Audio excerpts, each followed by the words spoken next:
pemirsa, selamat datang di The Prime Show. Singo Edan terluka, berduka, bahkan trauma. Tak lagi perkasa dan kesatria seperti sedia kala. Kemenangan yang dinanti di pertandingan derby bergengsi berakhir menjadi tragedi. Ratusan nyawa Aremania hilang begitu saja dalam sebuah pertandingan sepak bola. Ada orang tua yang berduka, ada anak yang merana, dan mereka yang kehilangan sanak saudara. Apa yang sebenarnya terjadi? Di sini kita mencari solusi, bukan hanya berdalih, apalagi saling menyalahkan dan menuding sana-sini. Pemirsa, inilah The Prime Show.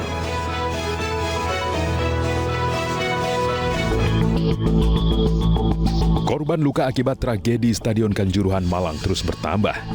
Berdasar data terbaru dari Posko Postmortem Crisis Center pada Selasa siang, jumlah korban meninggal mencapai 133 orang atau bertambah 8 orang dari sebelumnya 125 orang. Dua di antara korban yang teridentifikasi adalah anggota polisi yang menjadi personil pengamanan laga Arema FC melawan Persebaya. Korban luka yang dirawat bertambah dengan keluhan sakit kepala. Mereka kemudian dirujuk ke Rumah Sakit Saiful Anwar karena peralatan yang memadai untuk dilakukan CT scan dan MRI. Selain itu, korban luka yang terus bertambah juga dirawat di Unisma. Sementara itu, setelah melakukan gelar perkara, Mabes Polri resmi menaikkan status penyelidikan terkait tragedi Kanjuruhan ke tingkat penyidikan. Kepolisian juga sudah memeriksa sebanyak 20 saksi terkait dugaan pelanggaran yang bisa dijerat pasal 359 KUHP dan pasal 360 KUHP. Usut tuntas tragedi Kanjuruhan malam ini di The Prime Show.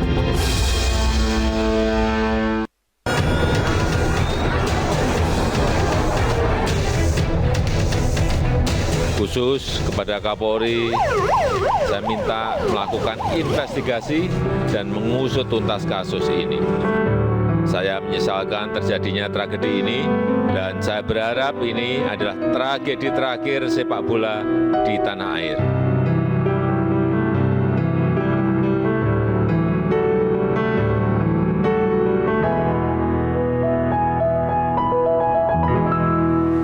Dan pemirsa, untuk membahasnya sudah hadir bersama kami di studio ada Mas Akmal Marhali, anggota tim gabungan independen pencari fakta. Halo, selamat malam. Selamat malam, salam sepak bola. Baik, juga ada sebelah kiri saya ada Bang Effendi Saputra, pengamat sepak bola. Halo. Selamat malam, Aprilia. Baik, terima kasih sudah hadir bersama kami dan melalui sambungan Zoom kita sudah juga terhubung bersama Aremania dan juga Aremanita. Ada Mas Nawi, selamat malam.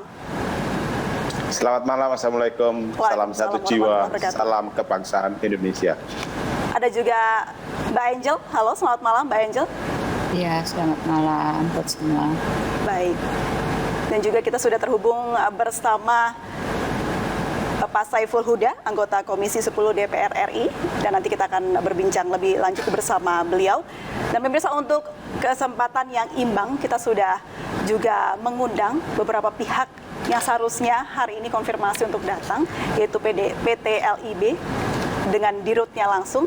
Namun jelang acara ini berlangsung, tiba-tiba tidak bisa dihubungi dan hilang kontak begitu saja. Ya mungkin ada giat lain yang dijalankan ya. Dan juga kita nanti akan mencoba menghubungi pihak PSSI yang informasinya juga akan bergabung sesaat lagi. Saya pertama ingin berbincang terlebih dahulu dengan Aremania dan juga Aremanita. Mas Nawi dan Mbak Angel, saya mengucapkan duka cita yang mendalam atas meninggalnya Aremania, supporter Arema di Kanjuruhan kemarin. Mas Nawi. Siap, terima kasih. Baik. Mungkin ini kurang elok sebenarnya untuk saya bertanya mengenai kronologi. Pasti Mas Nawi dan Mbak Angel masih trauma, tapi ini harus diungkapkan untuk memberikan fakta dan juga untuk diinformasikan kepada khalayak, tentunya untuk masa depan sepak bola di Indonesia. Mas Nawi, seperti apa sih kronologinya kemarin? Assalamualaikum warahmatullahi wabarakatuh. Salam sejahtera dan innalillahi wa inna ilaihi raji'un untuk saya sampaikan kepada para korban dan semoga lekas sembuh untuk dulur-dulurku semua yang masih ada dalam perawatan. Sebenarnya saya agak merinding karena cerita ini mungkin dalam hidup saya pikir adalah sebuah horor. Karena kita berdekatan banget dengan orang-orang yang sedang sakaratul maut. Pertama gini, kalau saya pribadi, saya ceritakan apa yang saya dengar, saya lihat dan saya rasakan. Pertama, pertandingan saya masuk itu jam 6 karena saya punya tugas untuk memimpin koreo di Tribun Selatan di Kurvasut Arema. Tribun berapa, Mas Nawi, kemarin? Tribun Selatan, jadi ada tribun itu ada 9, 10, 11, 12, 13, 14. Itu tempat paling masif, banyak korban. Nah, saya masuk di situ, di 12 saya pimpin adik-adik saya untuk mempersiapkan koreo untuk dukungan Arema. Setelah pertama koreo jalan, pertandingan lancar sampai Arema kemasukan 2, membalas 2, saya keluar dari area luar karena sudah selesai tugas saya, jadi mendampingi rekan-rekan di tribun. Pertandingan berjalan sampai langsung saya nggak lama-lama, saya menit ke 83 saya keluar karena di situ saya menolong bapak-bapak asongan yang jual asongan rokok yang digendong itu ada 2 orang, satu setengah tua, yang satunya sepuh sudah tua. Saya dekat tangga mau masuk keluar itu. Jadi saya di situ saya tanya, "Metu Pak De? Keluar Pak De?" "Ya, sebelum berjubel," kan gitu. Cuma dia kesulitan nembus karena biasanya tempat untuk lalu lalang itu penuh dengan orang. Bukan namanya. Ini bukan sebelum pertandingan berakhir ya, Mas Nawi ya? Sebelum. Jadi gini ceritanya. Saya bantu dia, bukan berjubel loh, itu bukan overload. Itu memang biasa kalau pertandingan mau habis, mereka persiapan itu kalau mau keluar itu putar balik tinggal. Saya kasihkan jalan sampai saya tuntun ke bawah, masih lengang, masih sepi lah. Saya keluar itu mungkin menit 85, 86, 87, saya keluar. Mau balik lagi, saya pikir satu pertandingan sudah mau bubar, juga sudah merapat lagi. Akhirnya saya keluar. Dekat, parkiran saya itu dekat dengan situ. Karena juga tempat anak-anak nongkrong juga parkiran yang kita tanggung jawab kita. Beberapa menit sudah kita dengar itu dari luar sudah suara tembakan, dar. Karena kita sudah pernah kejadian dulu 2019 melawan Persib Bandung, kejadiannya hampir sama. Jadi kita tembakan air mata, terus bau itu udah keluar karena angin dari alat tembakan itu ke selatan itu ke tempat baik pasti menerpa tribun dulu baru keluar karena asap itu dari lampu stadion kelihatan putih, terus baunya turun.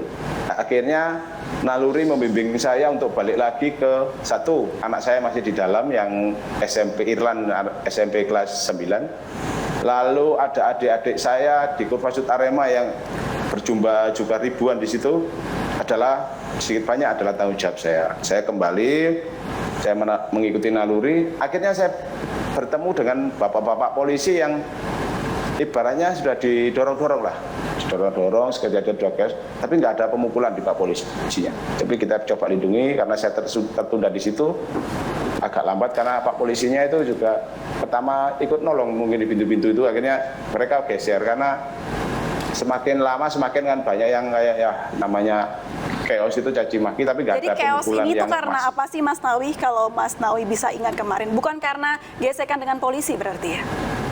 Bukan. Pertama itu kalau saya saya rangkum dari adik-adik saya yang di dalam, itu seperti juga saya compare dengan waktu lawan Persib Bandung. Adik-adik yang masih semangatnya gede ini turun, maunya memberikan semangat, dan semua di video-video tersebar, tidak ada pukulan. Pemain Arema juga respect juga, mereka juga mau dirangkul, juga mau tolonglah balik-balik mungkin gitu. Jadi sudah balik-balik, mereka itu memang tradisi. Jadi pemain Arema dengan Aremania itu seperti satu kesatuan.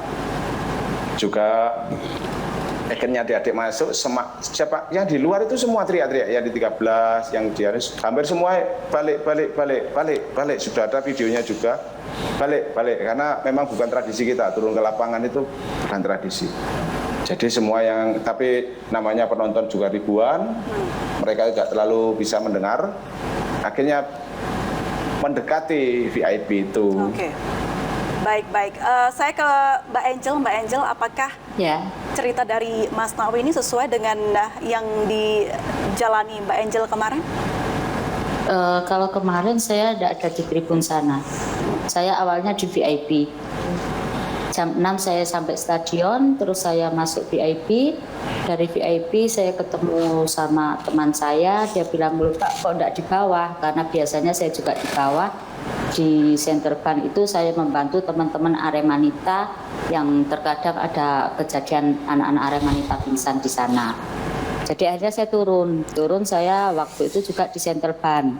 Tapi saya tidak memakai rompi, tidak memakai apa-apa. Tujuan saya cuma karena ini laga besar ya, di situ lawan Persebaya. Jadi saya berpikir barangkali nanti ada kejadian ini saya juga sudah siap gitu. Dan itu terjadi. Jadi beberapa anak ketika pertandingan mulai berapa menit itu sudah ada yang pingsan dari Aremanita sendiri. Jadi saya bantu mereka untuk masuk.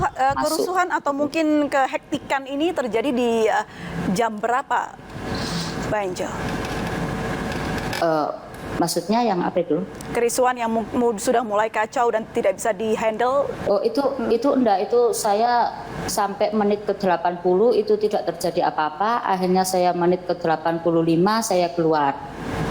Saya keluarkan karena saya pikirnya sudah mau selesai pertandingan, saya ke depan. Sebetulnya saya ke depan cuma sebentar nanti masuk lagi, tapi ternyata saya di depan ketemu beberapa teman saya yang memang jarang ketemu di sana. Saya ngobrol, saya bercanda di situ gitu. Baik, Mbak Angel, informasinya Anda Aremanita yang sudah lama sekali ini support Arema untuk bermain sudah bertahun-tahun. Perbedaannya apa, Mbak Angel, dengan pertandingan-pertandingan sebelumnya? Ya saya kira sebetulnya tidak ada yang perlu ini sih, sebetulnya sama aja, cuma memang karena ini dikatakan big match juga big match ya. Jadi saya sudah ya seperti biasa, tidak ada yang aneh juga sebetulnya gitu. Cuma ketika saya di depan, kalau saya penanganan keamanan itu, ya Mbak Angel seperti apa? Kenapa? Penanganan keamanan ya? Penanganan keamanan, kalau saya kan cuma untuk menolong teman-teman yang Aremanita, barangkali ada yang pingsan apa, seperti itu aja. Baik, jadi sebelumnya juga pengamanannya seperti ini kah? Penggunaan gas air mata terutama? Oh enggak. Saya kira itu super berlebihan, saya kira. Karena di situ juga ada K9, kenapa enggak K9 yang diturunkan gitu. Saya pikir kalau K9 turun mereka juga sudah kalaupun ada massa, mereka juga sudah akan lari ke tribun, tidak harus dengan gas air mata sebetulnya. Baik, saya kembali ke Mas Nawi. Mas Nawi, pengalaman Anda dengan gas air mata selama Anda menonton pertandingan Arema seperti apa? Saya mengalami itu 2 kali. Jadi 2015 melawan Persib Bandung, masih kayak gini. Hampir sama. Tapi yang dulu waktu itu yang keluka itu 270 berapa gitu. Saya juga ngurus itu sampai jam 1:30 malam. Sampai pasien terakhir teman saya temukan di klinik paling kecil. Tapi korban lebih banyak yang Kanjuruhan kemarin ya? Ya lebih banyak karena satu sama-sama kalau di compare masalah penonton sama dulu juga full. Cuman yang sekarang saya rasa yang tidak diperhatikan lagi, dulu pernah kejadian itu kan pintu itu juga berjubel gitu. Tapi enggak, yang saya tahu di pintu 13 waktu itu pada detik